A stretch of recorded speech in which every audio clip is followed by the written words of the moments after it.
Politicians, they're ethical people. Just ask them. Well, it turns out the leaders who make rules for a living don't like rules as much when the tables are turned on them.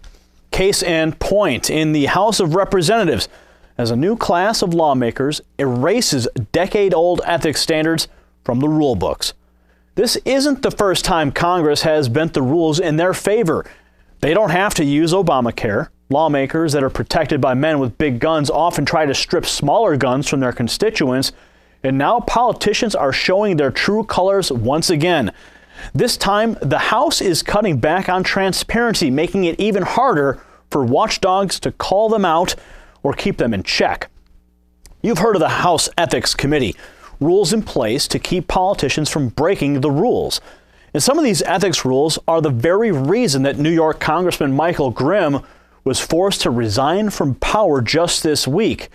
Now the Ethics Commission is losing leverage in a big way.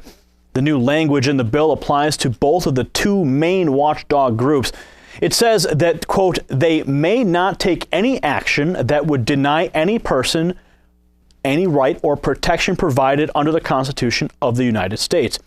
And if a congressman is charged or accused, they highlighted new language in the bill, essentially allowing the accused party to get a head start on covering their tracks.